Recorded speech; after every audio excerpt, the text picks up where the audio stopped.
இதுதான் வளர்ச்சி, இதுதான் எதிர்காலம், இதுதான் விஞ்ஞானம் என்று கருதி கொண்டிருக்கிற போது நாம் அழிந்து போவோம்.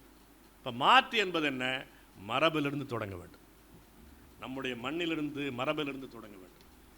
தமிழர்களுடைய மரபு அறிவு வெறும் அறிவு சார்ந்ததல்ல, அறம் சார்ந்தது. எனவே இது இயல்பிலேயே உயிர்ம நேயத்தோடு, மனித நேயத்தோடு மட்டுமல்ல, உயிர்ம நேயத்தோடு தழைத்தோங்கி இருப்பது. எனவே இது உயிர், இதற்கென்று தனியாக ஒன்று பேச வேண்டிய அவசியம் கிடையாது. இந்த மரபில் உண்மையாக கால் ஒன்றி நின்றால் ஒரு அறம் சார்ந்த ஒரு வணிகத்தை, அறம் சார்ந்த ஒரு தொழில் வாய்ப்பை, அறம் சார்ந்த கல்வி வாய்ப்பை உருவாக்கிவிட முடியும்.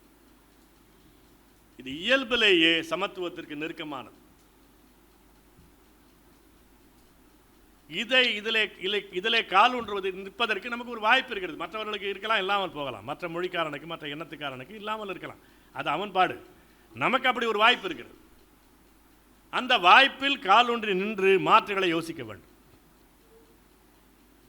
இந்த மரபு அறிவு, அது சார்ந்த சந்தை அறிவு, இந்த நமக்கு இருக்கிற வணிக அறிவு மார்வாடிக்காரன் சொல்லித்தர வேண்டிய அவசியம் கிடையாது.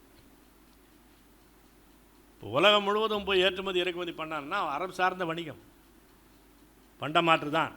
ஆனால் சும்மனாஜிக்கு ஏமாற்றுத்தனமாக போய் ஏமாளியான வர்த்தகம் இல்லையே, இல்லைன்னா நீண்ட காலம் எடுக்க முடியாது. பெரிய ஏமாந்து போனவன் அல்ல. அறத்தை பின்பற்றினான் என்பதனுடைய பொருள் ஏமாளி என்பது அல்ல. அப்படியான வலுவோடு நின்று அவன் பேசுகிறான்.